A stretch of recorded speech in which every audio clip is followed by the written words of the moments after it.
Salve Maria, caríssimos amigos, caríssimos irmãos, é com muita alegria que estamos mais uma vez reunidos para podermos meditar no Evangelho Dominical neste 33º domingo do tempo comum. Bom, eu sou o Padre Jorge Filipe, como todos sabem, tenho sempre a imensa alegria de estar convosco e de poder acompanhar-vos nesta leitura da liturgia dominical para podermos de facto procurar compreender e procurar tirar algum partido para nós acerca dos ensinamentos que a liturgia nos apresenta. Bom, nós neste 33º domingo, como já tinha dito na semana passada, nós estamos praticamente a um passo do final do ano litúrgico, não o ano civil, mas do ano litúrgico, que será consumado na próxima semana com a solenidade de Cristo Rei. Este domingo que precede a solenidade de Cristo Rei, vamos ver a parábola dos talentos. Porquê que a Igreja, chegando ao final do ano litúrgico, apresenta-nos estas duas parábolas, a das Virgens Prudentes e a dos talentos? É que estas leituras nos fazem ter já uma espécie de avant-goût, uma preparação, um gosto, digamos assim, uma apreciação da nossa parte sobre o juízo final. O juízo final, que será o momento em que nós, depois de ressuscitados, nós iremos nos apresentar diante do Senhor. E como é que nós nos iremos apresentar? Este é que é o ponto, não é? Apresentar, todos nós estaremos diante de Deus, todos nós estaremos, digamos, despidos de nós mesmos, ou seja, estaremos tal qual somos, sem aqueles véus, sem aquelas mentiras, sem aquelas lacunas que nós costumamos tentar esconder. Nós estaremos tal e qual somos diante de Deus. E como é que estaremos então? E então o Evangelho de hoje tem esta particularidade. Ele no fundo está a falar sobre a nossa própria vida. A parábola dos talentos, como nós sabemos, é uma parábola em que aparece um senhor muito rico, não é? Que oferece, ou seja, que pede aos seus empregados para trabalharem enquanto ele vai para longe. Dá a um 5 talentos, a outro 2 talentos e a um dá apenas 1 talento. Ao terceiro dá apenas 1 talento. E então, depois de muito tempo, ele volta para pedir, digamos, aquilo que é seu, né? Ou seja, os frutos da sua terra. E então, o que tinha 5 talentos rendeu mais 5, o que tinha 2 rendeu mais 2 e o que tinha 1 não rendeu nada, porque escondeu o talento, teve receio. Ora, o que era um talento? Para termos ideia e para termos esta relação entre o talento e a nossa vida, o que é que isto tem a ver? Porque, bom, já podemos pensar assim, talento deve ser os talentos que eu tenho, né? que eu desenvolvi ao longo da vida, com que eu nasci. Também pode ser isso, mas é que o talento era um preço muito, mas muito, muito alto, era uma riqueza muito grande, porque o talento equivalia a 6.000 denários.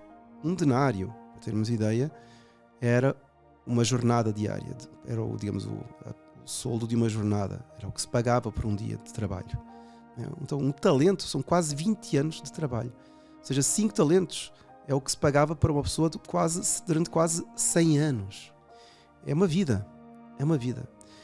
O que é que significa então esta parábola dos talentos? Significa que nós temos todos, ao nascer, temos dons com os quais Deus nos ornou, dons naturais, dons carismáticos, né? Dons de poder fazer bem ao próximo, qualidades próprias que nos fazem ser mais apreciados ou ter mais capacidade para isto ou para aquilo. Inclusivamente, nós vemos que nas leituras de hoje, de alguma forma, se trata disso, porque, bom, na primeira leitura vemos no livro dos Provérbios o elogio da mulher virtuosa, né? Dizendo o texto que o seu valor é maior do que as pérolas. Então a mulher virtuosa é que faz aquilo, aquilo outro, etc. É que põe os seus talentos a render. E depois São Paulo, aos Tessalonicenses, fala sobre a ocasião em que o Senhor virá. E essa ocasião será um momento, imprevisível, né? Ele virá como um ladrão noturno, que não marca a hora, que não nos diz assim, olha, às 3 da manhã desta noite eu vou passar pela sua casa para lhe roubar tudo o que tem. O ladrão não faz isso. O ladrão aparece na hora mais imprevista. Então, na hora em que a pessoa está em paz e segurança, como diz ele aqui. Quando disser em paz e segurança, é então que subitamente chega o ladrão. Então nós temos de estar atentos. Deus, nosso Senhor, virá no dia do juízo, mas também virá no dia em que nós morrermos. Ou seja, nós iremos ao encontro dele. Como é que iremos ao encontro dele? Com os talentos trabalhados? Ou então, por outro lado, com os talentos escondidos, com os talentos camuflados, com os talentos ocultados ou até esquecidos. E por isso é que nós, para nos apresentarmos com paz e segurança diante do Senhor, nós não podemos ficar... Nós temos de fazer render os talentos, caríssimos irmãos. Temos de fazê-los render. Então eu queria hoje falar aqui sobre este aspecto particular que está relacionado com este terceiro personagem, que é o terceiro servo, que não fez render o seu talento. Ou seja, ele não só não fez render o talento, mas é que ele vai dizer para o Senhor que eu sabia que tu és um homem severo, né? Que colhes onde não semeaste e recolhes onde não plantaste. Então, por causa disso, como eu sabia, né? Eu concluí isso. Onde é que ele concluiu isso? Mas por causa disso eu concluí e então, de maneira que eu enterrei o talento e não o fiz render. Onde é que ele tirou isso? É juízo temerário. Juízo temerário acerca do seu Senhor. Porque os outros renderam e ganharam um prémio. E ele não. Não pode ganhar prémio porque não fez render. Mas ele, na cabecinha dele, criou a ideia de que o Senhor ia realmente dar-lhe um castigo, fizesse render ou não fizesse render. Juízo temerário. Ou seja, ajuizou erradamente. Sobretudo, no caso concreto, aqui é ajuizar acerca de Deus. Acerca de Deus. Porque Deus é bondosíssimo. Deus quer que a gente participe da sua glória. Se Deus nos dá talentos, é para que um dia nós, rendendo os talentos, participemos da glória de Deus por toda a eternidade. Então qualquer juízo, né, que a gente possa fazer neste sentido está equivocado. O que é certo é que de facto Deus vai pedir, né, vai pedir as contas dos nossos talentos. Ele não vai recolher onde não semeou, isso não. Mas ele tendo semeado o talento em nós, ele vai pedir. Então, este é que é o ponto. E esse pedido é uma coisa muito séria. E por isso é que nós hoje caímos no extremo oposto. Vejam que antigamente, quando se falava da parábola dos talentos, falava-se do juízo final. E eram termos verdadeiramente dramáticos. Então, vejam só, existem verdades eternas, o céu, o inferno, o juízo particular, o juízo final. Então toda aquela argumentação que os sacerdotes, que os pregadores davam, era uma espécie de artilharia pesada assim para forçar a rendição incondicional, né? Daqueles que estavam mais, digamos assim, mais recalcitrantes. E as pessoas rendiam-se, realmente a vida é muito séria, tenho de me arrepender do meu pecado, tenho de fazer os meus talentos render. E é assim mesmo. Mas como essa visão, ou como digamos, esse procedimento hoje em dia é visto como uma espécie de intolerância horrorosa, um forçar da consciência, um querer fazer com que a pessoa se transforme naquilo que ela não quer. Então a pessoa cair no extremo oposto. O que é cair no extremo oposto? É a pessoa simplesmente pensar assim, não, eu ainda que rendo ou não rendo os meus talentos, Deus vai estar tudo bem com Deus. Não é? E a pessoa então, em vez de ter o juízo, pensar que Deus vai me castigar porque eu não faço, não, eu faço ou não faça, Deus vai ter sempre uma opinião favorável a meu respeito, porque afinal de contas eu não sou uma pessoa má, eu não mato ninguém, não roubo ninguém, logo eu vou ter o quê? Um juízo temerário, porque também é temerário, mas favorável acerca de Deus. Ou seja, Nosso Senhor olha para mim e vê que eu realmente sou uma pessoa que até tem virtudes, até tem boas intenções, não é? E o inferno está cheio delas. Mas enfim, então a pessoa acha que pode fazer uma vida completamente à margem do que Deus quer para ela, porque Deus vai ter sempre uma opinião favorável. Então, esta mentalidade de não fazer render os talentos, de não fazer render os dons, de perder o meu tempo em coisas que não são de Deus, ou em coisas que são até às vezes uma afronta a Deus, eu acho que Deus não vai olhar para mim com uma opinião desfavorável, porque eu afinal nunca matei, nunca fiz grandes males a ninguém.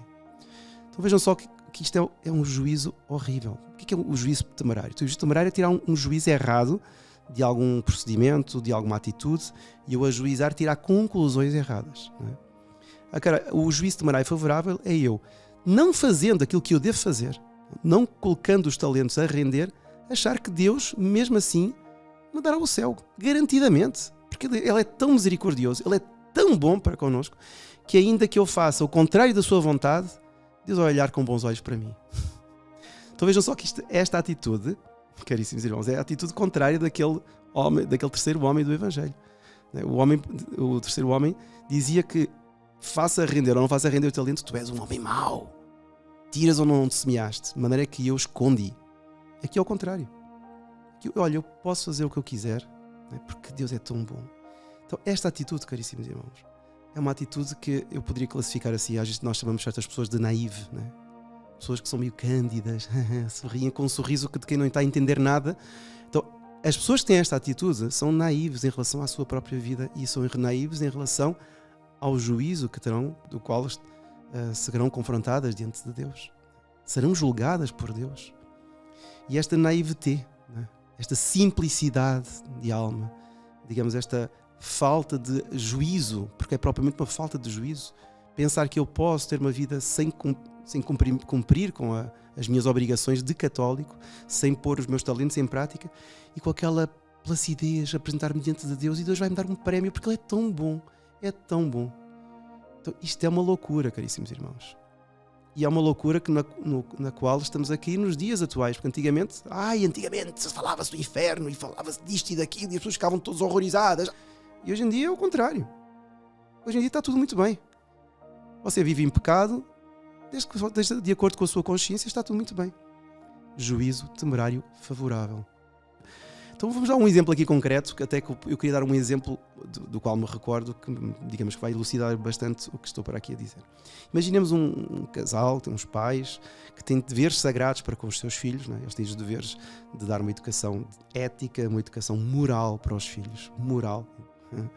Depois uma educação, ou seja, religiosa, depois uma educação também na linha escolar. Os filhos têm de ter uma boa formação para serem verdadeiros cidadãos, autênticos cidadãos, bons cidadãos, diante da sociedade, e também, sobretudo, bons filhos de Deus.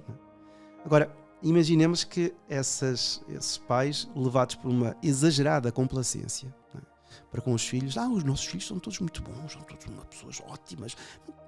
Defeitos? Não. As manhas? Não. Egoísmo? Não.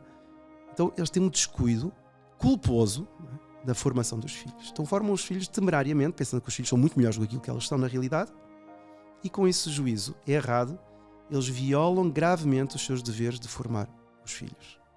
E o colocam, no fundo, vejam só, colocam a impossibilidade na sua própria consciência de corrigir os filhos. Não, os meus filhos não precisam ser corrigidos porque já são muito bons. Então isto é um juízo temerário favorável. E quando um dia o filho ou a filha cair nos piores vícios, nas piores companhias, meu Deus, pois é, você foi um tonto, foi um naive, um jovem que, muito boa pessoa, enfim, mas o pai fazia também um juízo temerário favorável. O meu filho nunca precisou de ser corrigido, o meu filho sempre foi muito bom, o meu filho é ótimo, eu nunca tive de gritar, de levantar a voz que se quer para ele. O filho tão bom, tão bom, tão bom, tão bom, eu nunca tive de o corrigir. Tá bom. O filho tinha 12 anos, tornou-se teenager, começou a levantar o nariz, começou a ter novas companhias, a dizer que o pai não entendia nada. Quando eu voltei a ver anos mais tarde, já com uns 20 anos, o jovem estava completamente perdido. Más companhias, droga, e, enfim. Porquê? Por causa do juízo idiota, parvo, completamente superficial do pai. Neste caso concreto foi o pai. Então vejam só como muitas vezes, e inclusivamente dentro da igreja também acontece isso, que às vezes nós vemos certas tendências dentro da igreja, certas doutrinas, certas escolas assim que vão sendo criadas na igreja de formação, completamente estapafúrdias, sem o mínimo de doutrina, sem o mínimo de atenção para com as realidades da vida, para com as más tendências nas quais os jovens podem cair, e não passa nada, está tudo muito bem. Então, é um juízo temerário favorável. Acham que não existe pecado original. Então, caríssimos irmãos, nós temos de ter muita atenção, porque isso que acontece até na vida da igreja, isso que acontece na vida de todos os dias, nós andamos como uns tontos na rua, somos assaltados, e hoje em dia cada vez mais, não adianta dizermos, não, o mundo está muito melhor. Hoje acho que já é difícil uma pessoa atenta e lúcida dizer uma coisa dessas. Então isto nos deve também levar a pensar o seguinte, é que nós no dia da nossa morte, nós iremos encontrar com Deus. Como é que nós nos apresentaremos diante de Deus? O juízo vai ser sério. Nós não podemos nem ajuizar temerariamente Como aquele homem, dizer assim, não, eu não rendi os talentos porque sabia que eras um homem mau. Não, Deus é justíssimo, Deus é perfeitíssimo e Deus deu-me os talentos para fazê-los render. Mas eu não gosto de pensar assim, não, ainda que eu não renda aos talentos, não está tudo muito bem, porque Deus é tão bom, que Deus ainda dá um super prémio por nada que eu fiz. Isto desculpe, mas propriamente é uma aberração contra a justiça, contra a própria bondade de Deus. Estou a fazer pouco da bondade de Deus. Então eu queria alertar-vos aqui hoje para estes efeitos maléficos deste juízo temerário favorável. Ou seja, se aquilo eram os virgens imprudentes, aqui também é uma falta de lucidez que nos leva a não ter conta da missão que temos aqui na Terra e do quanto nós teremos de prestar contas diante de Deus, no nosso juízo, acerca dos dons que Ele nos deu e que nós não aproveitamos, ou às vezes até aproveitamos apenas para proveito próprio e não para proveito do próximo, para fazer bem ao nosso próximo. Vamos pedir então a Nossa Senhora que nos ajude a aproveitar estes dons e só assim, tendo a noção de que só assim teremos essa paz e de segurança que fala São Paulo na segunda leitura. Essa paz e segurança é a segurança e a paz de consciência com a qual nós nos apresentaremos diante de Deus, lúcidos, conscientes do que fizemos, enfim, e sobretudo apelando à misericórdia de Deus, que nos dará um prémio demasiadamente grande. Então, teremos essa noção de que temos de fazer o que devemos fazer, mas Deus, de qualquer forma, nos dará uma recompensa que é até muito mais do que aquilo que nós merecíamos. Nossa Senhora nos ajude a cumprirmos com esta nossa finalidade de render os nossos talentos. Que a bênção de Deus Todo-Poderoso, Pai, Filho e Espírito Santo, deixe sobre vós e permaneça para sempre. Amém. Louvado seja Nosso Senhor Jesus Cristo.